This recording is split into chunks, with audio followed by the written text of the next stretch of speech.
Hello everyone and welcome to today's webinar which would be on Azure Web Apps. I'll be your host today. My name is Tls Singh and let's get started with the webinar right away. So today we would be discussing up on Azure Web Apps, the webinar what we would be covering. As part of today's agenda, we would be talking about the Azure Web Apps overview, what exactly Azure Web Apps are, how do we start provisioning them into Microsoft Azure Cloud. On top of it, we'll be discussing some of the top level concepts associated with that, followed by some quick hands-on on the demonstration and the Q&A session thereafter. So without further ado, let's get started and start working with Azure Web Apps. So getting started over here, let's discuss about what is an Azure App Service in brief in here. When we talk about the Azure App Service, it is an HTTP based software service for hosting web applications. So it could be my Azure API app, it could be my Azure Logic apps, it could be my Azure Function apps, it could be my Azure Web Apps with mobile support, of course.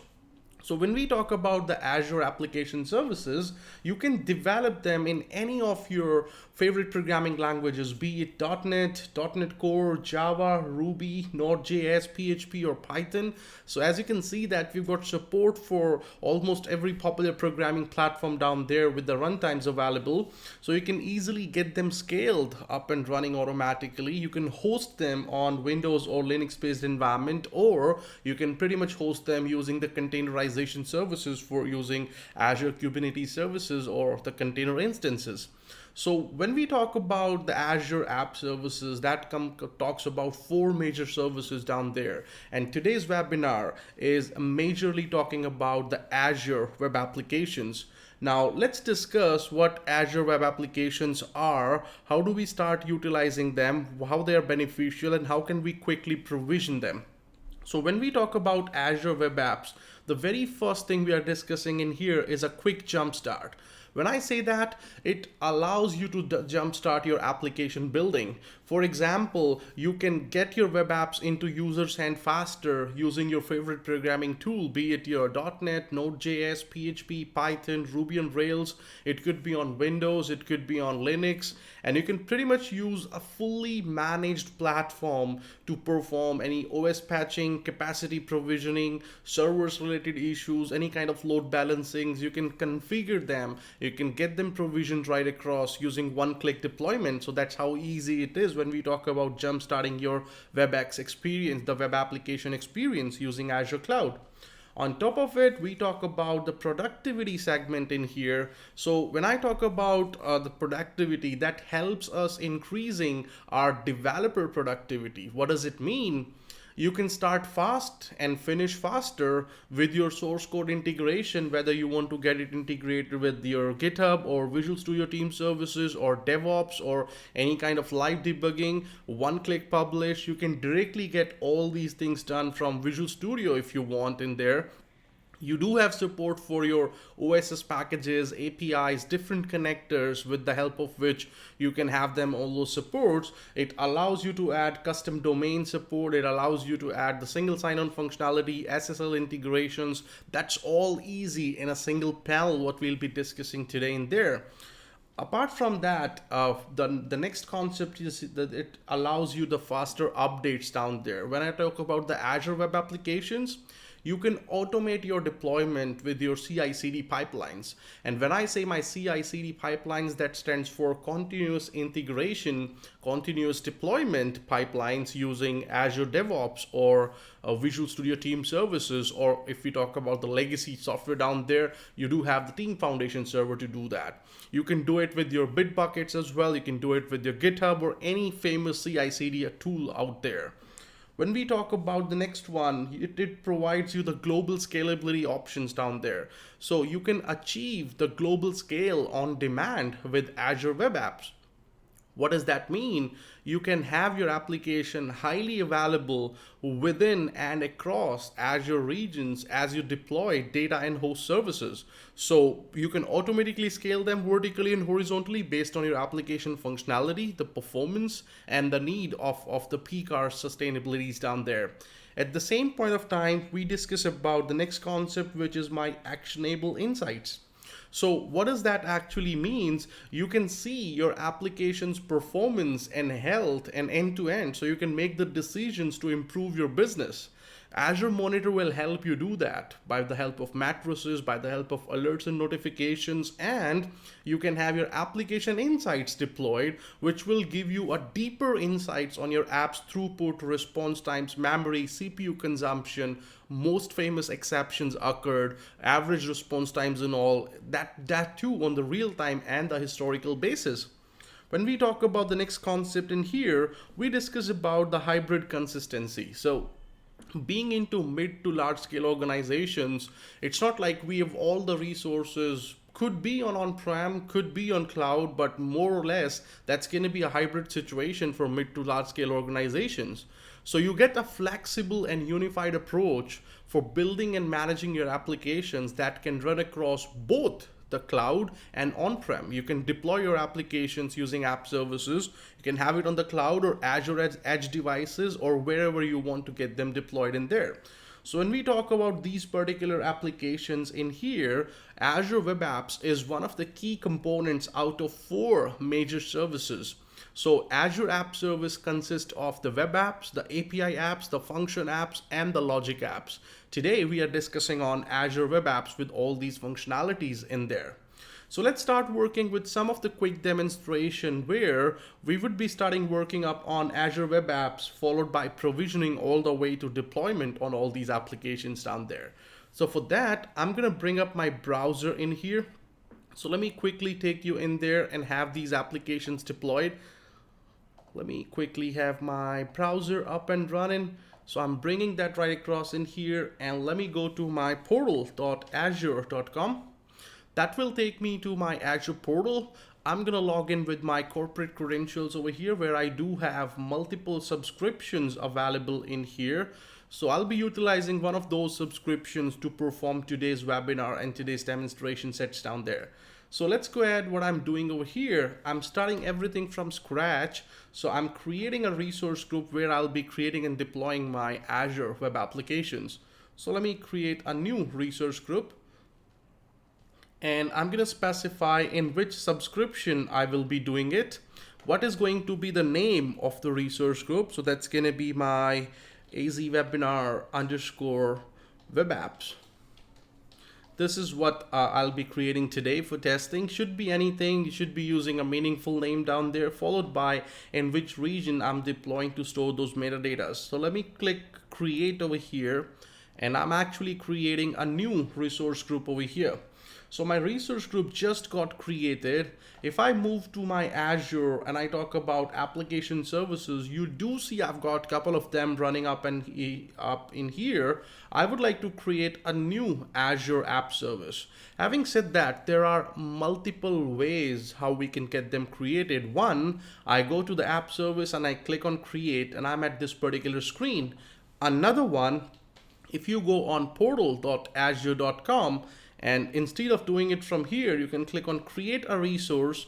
That'll open the blade, and you want to go for Azure App Services, containers, databases, whatever you want to do. So for example, if I'm talking about my web app over there, I'm clicking on the web app, and that talks about the web app, and I can create it right from here as well. I can create a provision a web application from my Azure CLI as well using Bash Shell or using PowerShell down there. So let's go back in here where the create web app blade was open, and this is the subscription in which I would like to deploy it. Let me select my underlying resource group. That's going to be my AZ webinar web apps, the one which I just created. I'll be specifying the name of the web application. That has to be unique, not in your resource group, not in your subscription, but it's in the entire app services. So whatever you specify in here, let me say, I'm going to say GTL Web App 64, for example. An important thing is it is going to have a suffix called .azurewebsites.net. So when the web app gets provisioned, it is up and running, I can always browse it from GTL Web App 64.azurewebsites.net. Can we replace it with any of our custom domain? Absolutely yes. And that could be yes or no, depending on what web app deployment plan you're choosing in here. So right now I'm specifying this is going to be the name. I'm publishing it with any kind of code engine down there or any kind of Docker container. So let's say I'm going with the code as of now. And when I click on the runtime stack, this is the first thing I was talking about, that I can get my web apps developed and deployed using .NET Core, traditional ASP.NET, Java, Node.js, PHP, Python, Ruby and Rails down there. So I've got multiple platforms to choose from. For example, let's say I'm going with ASP.NET 4.7 down there. Since it's a Windows runtime stack, in here automatically selects operating system as Windows down there. Next in the segment where I would like to deploy this web application. So do you want to make it on the same region? It's up to you. The best practices, it should be available nearest to the set of users who would be utilizing it the most. So let's say I'm going with East US over here. And the next in the segment is quite important, what we are discussing in here, talking about my application service plan, my app service plan. So let's understand that what it is. So at present, if I go with the default one, that gives me 100 ACU Azure compute units with 1.75 gig of memory. It is a standard S1, looks like the SKU names over here. And what these are, what features does they include, I'm gonna talk about that very soon in here. At present, let's go to the monitoring tab next in here using the default value. Do you want to enable application insights? At present, let me say no. I'll talk about later on what these things are and how that can be helpful. Let me click on review and create. I'm pretty much reviewing all the parameters we supplied, and now I'm clicking on create. So technically, I'm submitting a deployment which will help me creating or provisioning a new web app over Azure. So that's the one thing which I just did. Now I'll be talking about some of the differences down there, how we can start utilizing and work along with them. So let's get it deployed once. In the meanwhile, when my web application is up and running, I can always see that what it gives me, the default page down there and all those values right across. So it's quite similar. For example, in your on-prem environment, in your on-premises environment, if we are deploying a web server which contains IIS installed on top of it, the moment the IIS configuration gets completed, the web server, we get the default site provision over there which says your site is up and running. But that is infrastructure as a service or an on-prem scenario where I have a dedicated web server down there, a platform as a service. In case of Azure App Service, we don't need to care about the dependent OS, the licensing, manageability, patches. That's all being done by Microsoft. What we are discussing in here, we just provision a web app which is hosted on Azure Websites.net. So let me click on go to resources, and that's there my application is. Currently, some of the properties, if we do want to visit, this is my resource group where it is currently in there. The status is running. That is in East US with this subscription. I've got a URL and the application service plan. So if I click on that URL, let me copy that in here and I'm going to paste it right across to show you. It gives us the default page that my app service is up and running. This is the default page what we are having in here. Well, can we change it? Well, absolutely yes. There are multiple ways to change it. One of them, if I take you back to your web application, which we just deployed, and if I scroll it down, you will see an option for in-app service editor down there. So let me click on the app service editor, the application service editor, which is an in preview feature. If you click over here, that is going to open the manageability endpoint with the logged in credentials down there, which will allow you to edit your web app directly in here. And of course, you can make your Git repositories, all those things working from here. In the meanwhile, it is opening. Let me take you back in here. And the option from where we find it, we were on our application service, and down there in the development tools, you do have the app service editor right across in here. So if I go back It is loading up, and it might be a little bit familiar to you guys because when you're developing it in on-prem, you used to have the init pub and then you used to have the www root folder down there. So you can see a similar thing over here. I've got my GTL app on the SCM endpoint down there. I'm inside my dev folder. I'm on the www root across in there. I've got multiple things over here. I've got the files. You can have your Git Explorer from here. You can build your project right from there, compile and debug. At present, I'd like to make it simple. Let me click on this hosting start.html, and this is my default page, which gives me all those. I would like to update this title from here first. That's the first thing I want to do.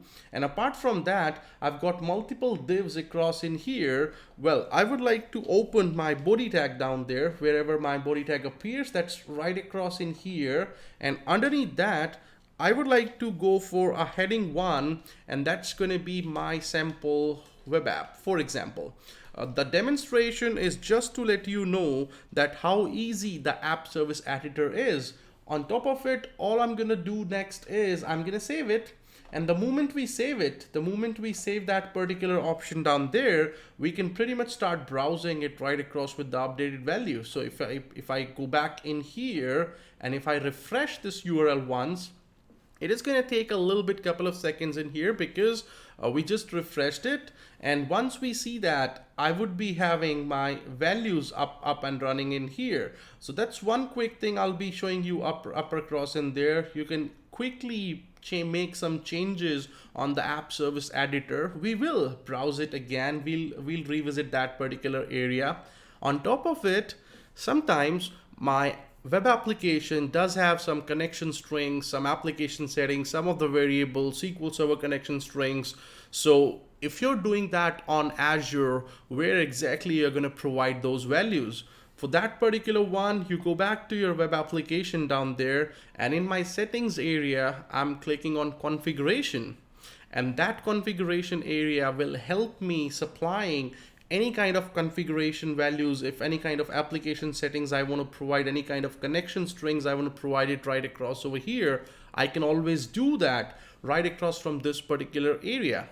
Now, if I go back to the secondary option, let's say I would like to get some web application development real quick using my development tools, any kind of IDEs, and how do we deploy it? So let's take an example. I'm going back to one of my on-prem machine in here. This is my virtual machine connected to my VPN through data center, and I've got Visual Studio installed on top of it over here. I would like to make a web application here, do some developments, and then how do we deploy it to Azure? Let's take an example. So I'm clicking on file. Let's say I'm creating a new sample website.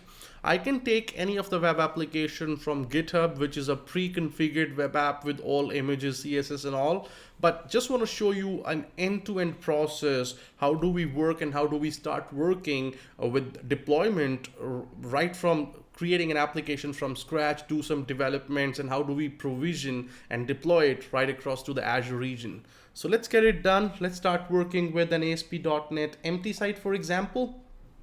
Let me click OK. That is going to create a web application here using ASP.NET, or depending on whatever platform you choose, could be Java, could be your Ruby, Python, could be a PHP, Node.js. So let me go in here. This is an empty site. I'm going to add a small page over there. I mean, an empty web form down there with some of the settings there. So let me create a web form. The name of that's going to be default.aspx or whatever you want to name it. Once we have it, that comes up with a form and all those values down there. So let's just say I'm creating a new heading down there, which talks about welcome to my web app. Just a very small example. I don't have any database connectivity, nothing whatsoever. It is just a very simple page, which gives me a heading 1, a server-side page, which gives me some values right across in there. That's fine.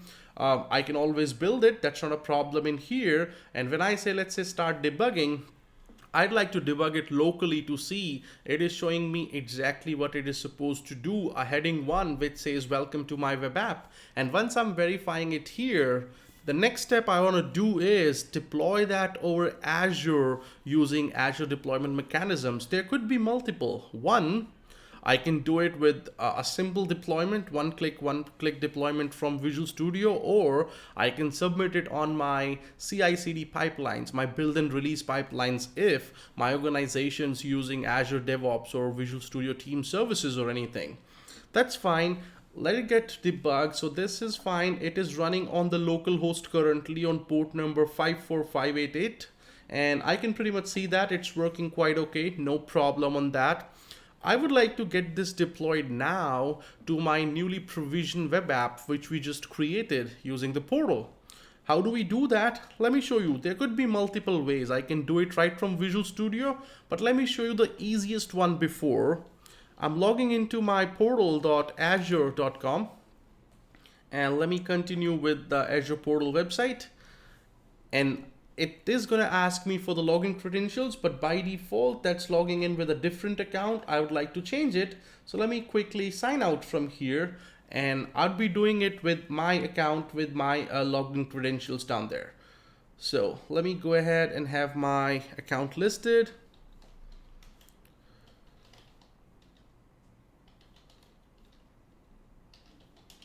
All right. And let me have my password created in here. Let me enter that.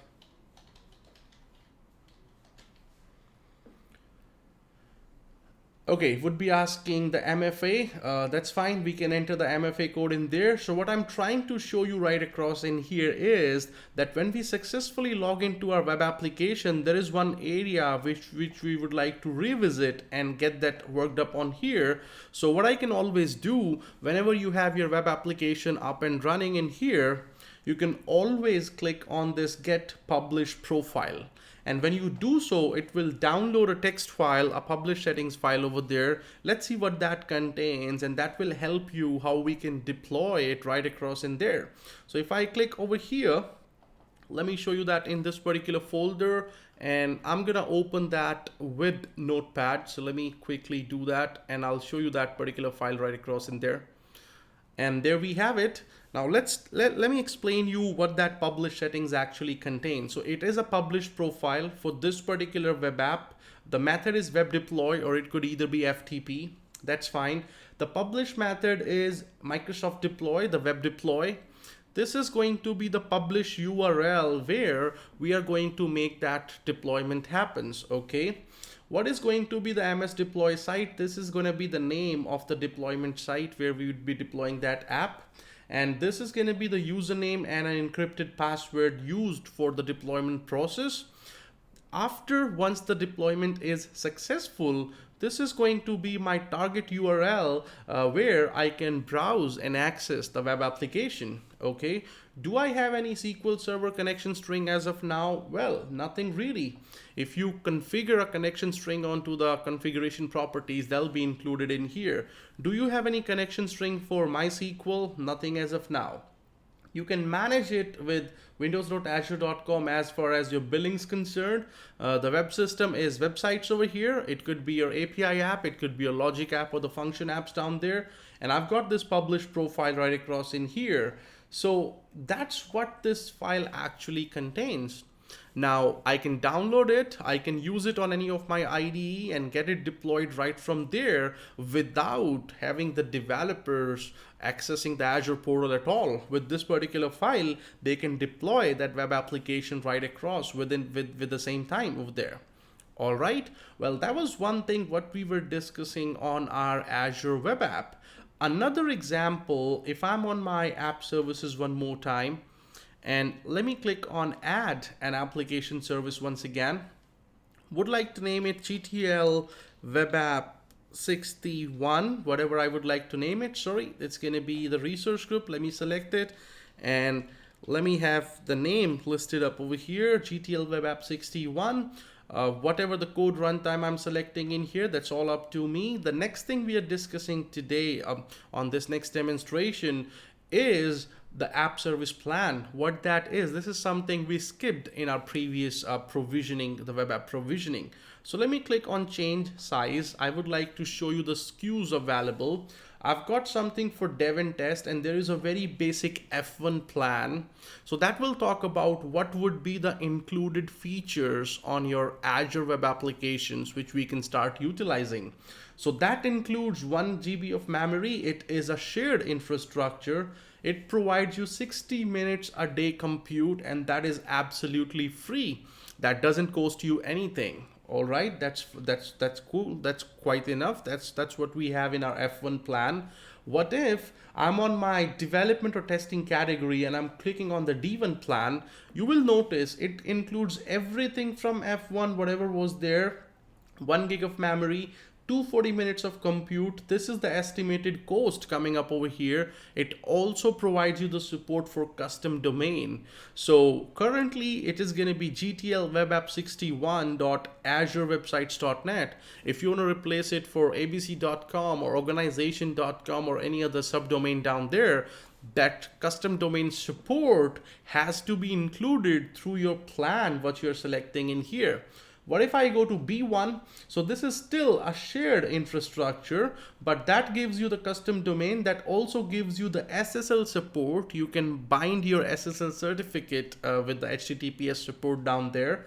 You can manually scale up to 3 instances. So the scalability is available as part of my B1 plan. You should go for production workloads. For example, if we talk about a P3v2, this is giving you 840 total ACUs, Azure Compute Units. In this case, this is no longer will be a shared infrastructure. That is going to be a dedicated infrastructure with 14 gig of memory. This is going to be the estimated cost, and that gives you all these features available, including Azure Traffic Managers, daily backups, and multiple things down there. If you're talking about ultimate isolated loads down there, you can pretty much go in here and have multiple values coming up with all these values across in there. So the SKUs will talk about what kind of features and functionalities my Azure web application is gonna have. Okay, fair enough. So let's go with my F1 plan down there, and I'm clicking on apply. Let me click on review and create. And I'll be creating this web app for 61. Let me submit this deployment, and I will talk about a couple of differences, including the support and the features what we just discussed in here. In the meanwhile, let me go back to my Microsoft Azure, and I'm clicking on the application services. So this is one area where I'll see all my app services deployed, provided the filters are set it up correctly in here, depending on whatever my filters values are. That's fine. So if I click on my GTL web app over here, the one which I just provisioned previously, and there is one more area which talks about the custom domains and the SSL settings. It will be available with every single one. That's the default blade settings. What would be the difference? Let me show you. If I click on the custom domain, there you see an option where you can add a domain over here. You can add a custom domain, or you can buy the domain right from Azure services down there. So when you click on add a domain, it will ask you to provide the name of that particular domain listed in here.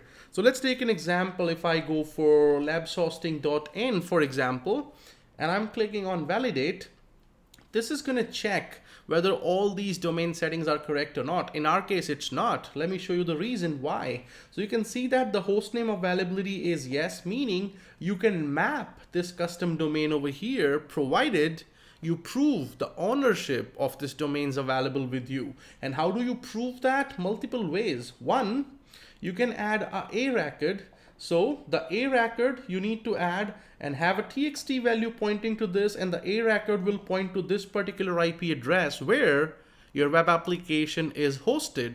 Or being into the DNS, you can get that CNAME configured, and you need to configure a text value and a CNAME with this particular one, which will reroute your domain to this particular web application automatically.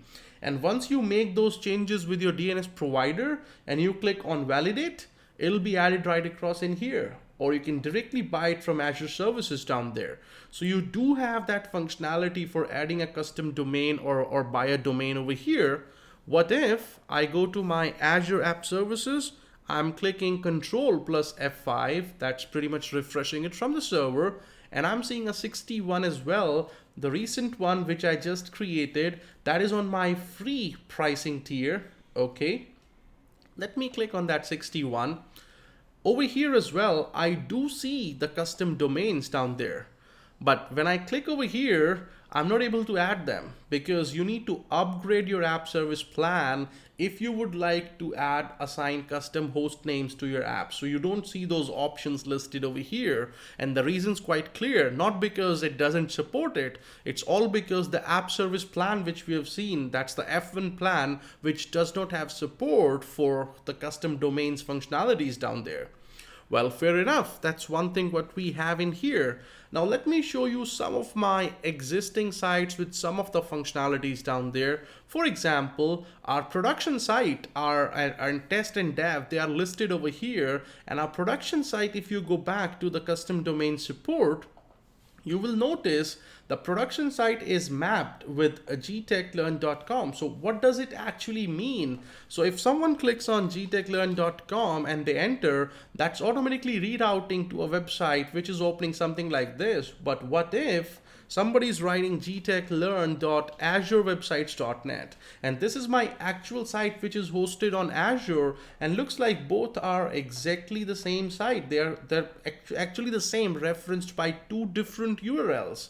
So if you go back to my Azure web app over here, that's happening because I've mapped, this is the default name which comes up when I provision that, and then we mapped a custom domain, and that custom domain is rerouting to that particular IP address which is dedicated to this website down there. Well, that is fine. If I take you to my Tls Ssl settings over here, the secure socket layer, the SSL certificates, you will notice we do have an SSL certificate imported and mounted to that particular site over here. Once again, this is a feature which is already available with Azure App Services. It's a matter of your app service plan, whether you're including the support of SSL there or not. So now we understand what is my custom domains, what is my SSL. We can pretty much mount it to our applications at any given point of time. If I want to scale it up, meaning if I want to change the plan, so currently I'm on a production S2 plan. What if I would like to change it to P1 or P2? That's quite easy. You click over here and you apply. So you can upgrade, you can downgrade all these values at any given point of time. Let me show you some of the monitoring related specs which are available out of the box. Now, these are some of the things which you can always do in your on-prem infrastructure as well. But if you compare the cost, if you compare the maintainability, if you compare the options and the dependencies related to that, Azure Cloud could be a good option when you talk about migrating your apps down there. Let's talk about a little bit on the monitoring capabilities. So by default, that gives me the data in, data out, some of the matrices available associated with that. On top of it, if I show you something related to my application insights over here, this is going to be great specifically for the developers and performance testers and all those values down there. So let me click on view the application insights data. This is enabled on your web app. And now you see, let me see the data for last 30 days. And you can see that how many failed requests do we have? What is my average server response time on a given date? How many requests are we currently serving? I don't have high available web apps over there, but that's okay. It'll show you when your web app is replicated to different regions via CDNs, the content delivery networks down there, but that's quite easy. Let me show you multiple things related to my application insights. If I click on the application map, depending on how your application was developed, and instead of last hour, let me get my data for last 30 days, for example. And my data is getting refreshed, and you will see a map generating over here that talks about this is the web app which is in question over here, and that particular web app is communicating to a WCF service, and that is also communicating to Microsoft login service for authentication SSO, and that is also communicating to an API from Stripe.com for the payment processing gateway. You can see that Mostly when I talk about number of calls which are being made, the the connectivity to our business application system is quite okay. It's 104 milliseconds. That's quite fine. But the connectivity to Microsoft Login Authentication Service is 254 millisecond as an average. And the connectivity to my Stripe API for payment processing is 612 milliseconds.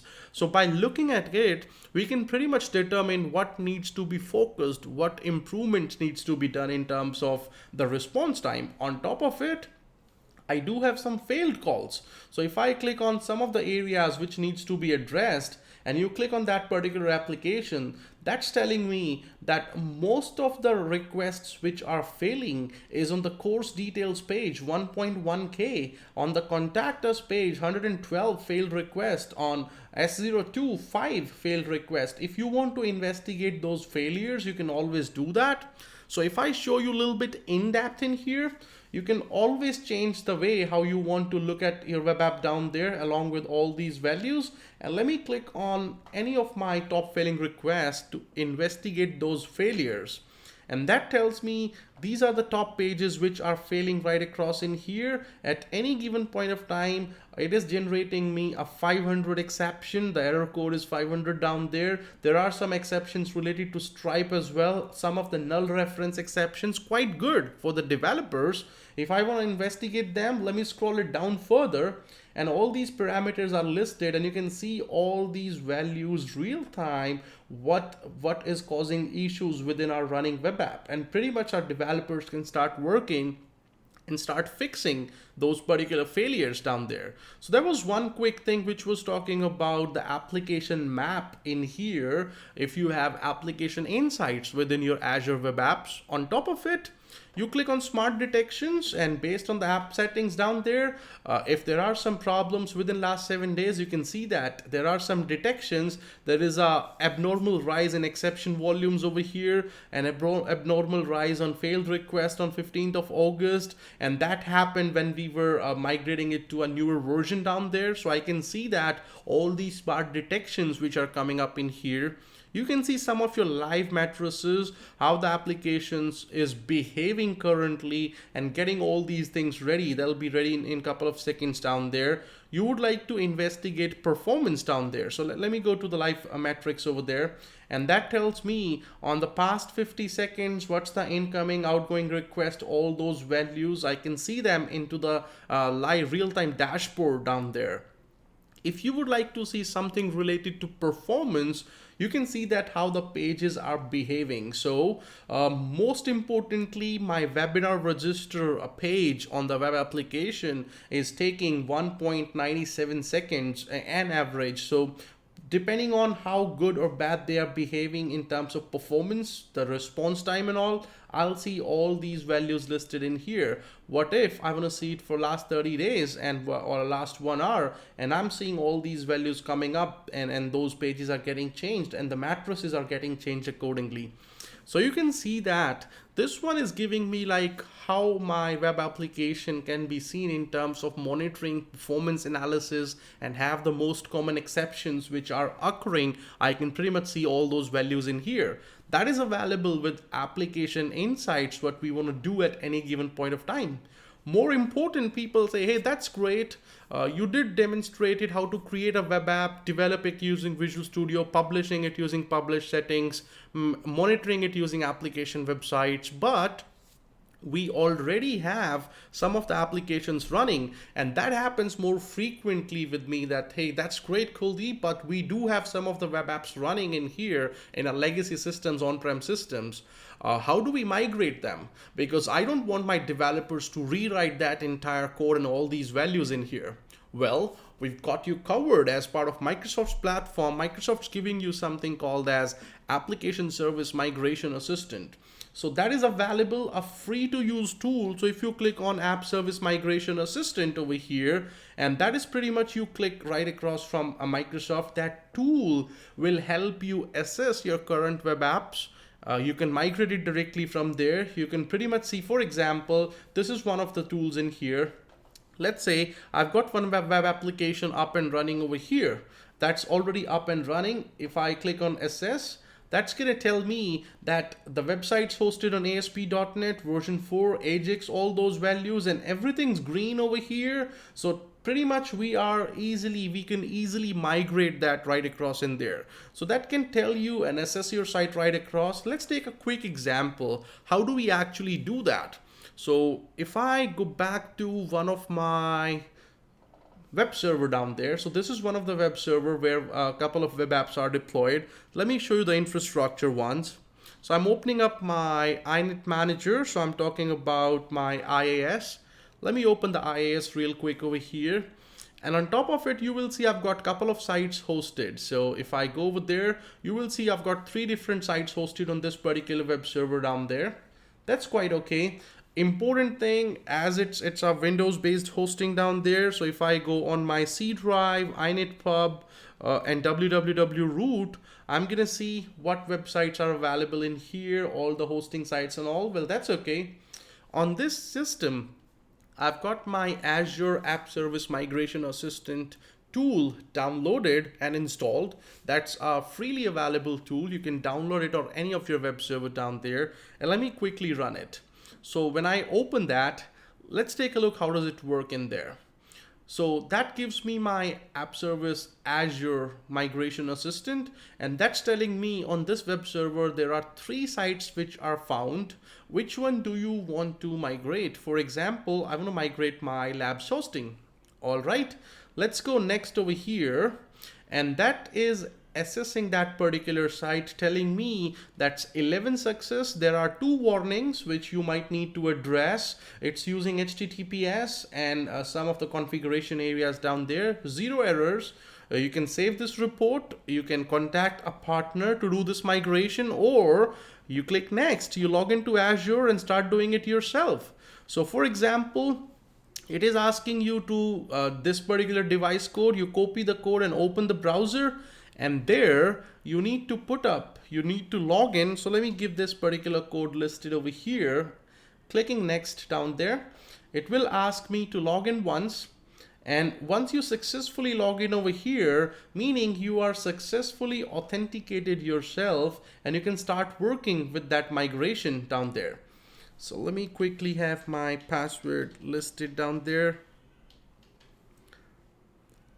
And of course, it is asking me the MFA, the multi-factor authentication, but that's okay. I just wanted to show you the process. Once you are successfully logged in, that'll tell you you're logged in, and then you will be selecting your subscription, your ad resource group, and your Azure Web App. And once you hit next, you are successfully migrated this particular site to Azure. That will be up and running just the way it was in your production servers down there. So there was a couple of things in here. We could have demonstrated a lot more details in terms of deployment slots, what deployment slots are, how do we work with them, what are the configuration values, what's the Kudu console, authentication related to that, adding web jobs over there, working up on any kind of API management associated within your web app. But because it was a time-bound session, the purpose of this demonstration was to tell you how easy it is to provision a web app right from the Azure portal, do some deployment using Visual Studio, publish it over there. What is application insights? How can we start utilizing that over there? And on top of it, how do we start working with some of the options related to Azure App Service Migration Assistant down there? So there was a couple of things what we have in here. If I take you back to my PowerPoint presentation, we did have a couple of demonstrations associated in here. Now, before we proceed and have some of the Q&As, let's talk about, you can find a couple of more informations related to the upcoming webinars listed in here. For that, you need to go to GTechLearn.com, and right across you'll be on the events page. That will show you all the zero cost webinars which are appearing over here for all Microsoft technologies down there. You can always register yourself to get the latest information appearing in here. Now let's start working on some of the questions over here. Let's see what questions we can pretty much answer and then get some of the issues addressed down there. So let me open the chat for everyone, and now you can have your questions on the chat. I'll try to answer most of them what I can during the limited times out there. Okay, got a question from Sumi. How does the gateway connection work backend from app service and SQL database server? So when you talk about the gateway connection, there are multiple ways how you can achieve that. One, you can define your connection string on your application configuration settings, talking about the name of your SQL server, the port number, the user ID password, and the SSPI configurations true. And for that thing, there are two things. One, your database server is over Azure, which is 24/7 available, or your database server is in on-premise.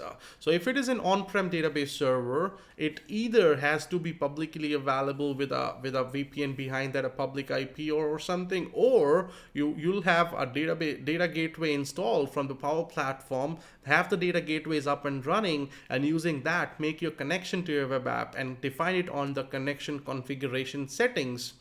Important thing, how do you handle the single sign-on for two different applications down there? Got a question from another question in here.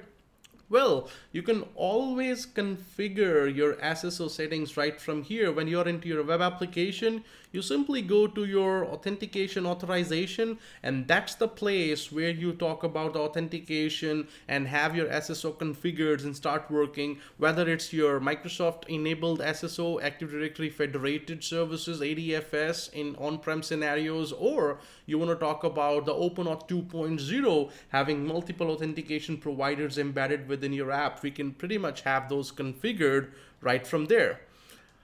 All right, so got another question, how easy it is to mount an SSL within your web application down there. Well, you can pretty much mount your SSL. All you need to do is upload your SSL over there and then enable it within the web application. So that's as easy as any of your on-prem. So in case of on-prem, you need to import it to your certification authority, have it enabled on your personal computer trusted root CA, and then you mount it on the web server IAS. Here it's quite easy. Just upload it and mount it. That's it.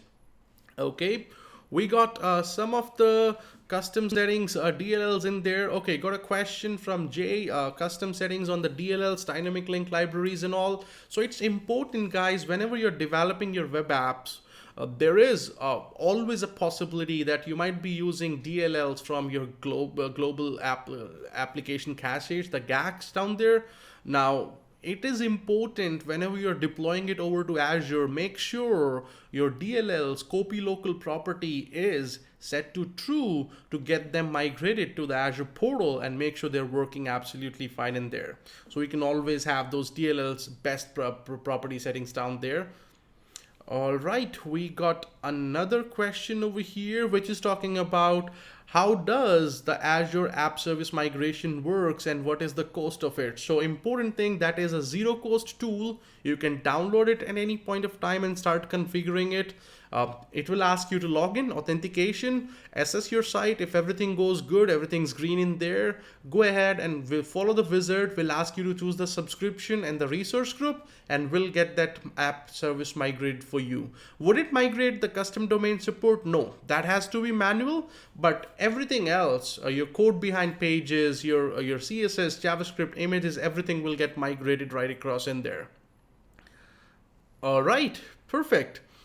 So great. So that's what we have. Couple of questions in here, guys, and this is what we had as part of this particular webinar, talking about some of the Azure Web Apps capabilities down there. I know we can have discussed a lot more things, but this was a time-bound session in here.